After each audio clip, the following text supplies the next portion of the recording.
सभी पशुपालकों को नमस्कार। एक कैलेंडर के मुताबिक फरवरी माह में अपने पशुओं की देखभाल, खान पान की व्यवस्था के साथ साथ क्या क्या सावधानियां बरतनी चाहिए, वो सारी बातें इस वीडियो के माध्यम से आप जानेंगे। मित्रों, आप देख रहे हैं पशु पक्षी चैनल और मैं अनिल मिश्रा। अगर आपने अभी पशु पक्षी चैनल को सब्सक्राइब नहीं किया है तो तुरंत कर लें और हमारे फेसबुक पेज को लाइक कर लें, इंस्टाग्राम पर मुझको फॉलो कर लें। आईडी आपको नीचे दिख रही है। मित्रों, फरवरी माह का महीना बड़ा उतार चढ़ाव का होता है। कभी धूप, कभी छांव, कभी पानी, कभी ठंड। जनवरी माह की तरह ही रहता है, अतः कोई लापरवाही आपके लिए घातक हो सकती है। मित्रों, आप अपने पशुओं को बढ़िया किस्म का मिनरल मिक्सचर जरूर देते रहें। इससे पशु उत्पादन कम नहीं करता है और रोग प्रतिरोधक क्षमता बनी रहती है। मिनरल मिक्सचर को समझने और जानने के लिए आपको मैंने अपने आई बटन में ऊपर दे रखा है, आप वहां पर जा करके क्लिक करके देख और समझ सकते हैं। मित्रों, इस महीने आपको अपने पशुओं में जू, किलनी, चीचड़, चमोकन, माइट्स, अटगड़वा का प्रकोप भी देखेंगे। इससे घबराने की जरूरत नहीं है और ना ही अपने पशुओं को कोई दवा पोतें, ना नहलाएं। नहलाने पर पशु को सर्दी लग सकती है। इसके लिए उत्तम उपाय ये है कि आप ये दिखाया गया एक जो सुई है, ये रिमूवर नाम की सुई है, अपने पशुओं को और उनके बच्चों को अपने डॉक्टर के परामर्श के अनुसार लगा दें। इससे शरीर के बाहरी और अंदरूनी हर प्रकार के परजीवी समाप्त हो जाएंगे। अगर ये सुई रिमूवर आपको नहीं मिलती है तो किसी भी कंपनी का आइवरमेक्टिन इंजेक्शन डॉक्टर के परामर्श के अनुसार ज़रूर दे दें। मेमनों व बकरियों में पीपीआर का टीका लगवा लें।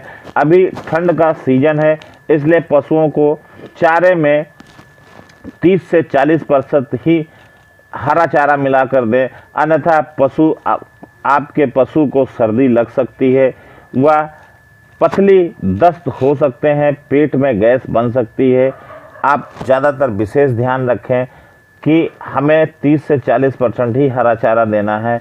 फरवरी माह में गाय का ऋतु आने लगता है। अच्छी ब्रीड का बच्चा लेने हेतु ऋतु में आई गाय को आवारा सांड से बचा करके रखें और उसको अच्छी नस्ल से सीमेन से आप एआई कराएं और बढ़िया ब्रीड का बच्चा पाएंगे। मित्रों, इसके साथ ही आपके पास जो बच्चे पैदा हुए हैं, छोटे छोटे जो गाय के बच्चे पैदा हुए हैं, उनको अगर 20 से 25 दिन या महीना भर हो गया है तो उनके सींगों को आप दगवा लें ताकि उनका जो है एक सुंदरता बनी रहे। मित्रों, इसी फरवरी के महीने में थनैला रोग होने की संभावनाएं पशुओं में ज़्यादा हो जाती हैं, अतः दूध लगाने के बाद अच्छी तरीके से थनों को धुल दें व पूंछ दें।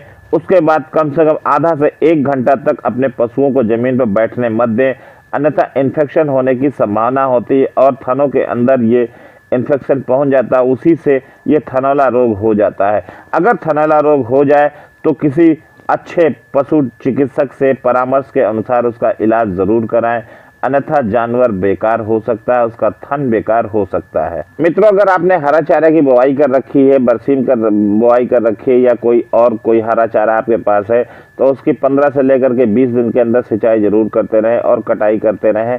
अगर आपके पास ज़्यादा ज़रूरत नहीं है तो उसको हे बना के रख लें, साइलेज बना करके रख लें, ये आगे आकर के काम करेगा। ये रही छोटी छोटी बातें मित्रों, ये पशु पक्षी चैनल की तरफ से। अगर आपको ये हमारा वीडियो अच्छा लगा हो तो आप लाइक ज़रूर करें और अपने दोस्तों में शेयर करके ज़रूर बताएं। अगर अभी तक आपने हमारे पशु पक्षी चैनल को सब्सक्राइब नहीं किया है तो आप पशु पक्षी चैनल को सब्सक्राइब कर लें। हम इसी तरीके से अच्छी वीडियो, अच्छे टिप्स हम आपको देते रहते हैं। इसी के साथ तो विदाई लेते हैं। सारे मित्रों को नमस्कार, सत श्री अकाल, शब बखैर। फिर मिलते हैं किसी अगली अच्छी वीडियो के साथ, अच्छे टिप्स के साथ।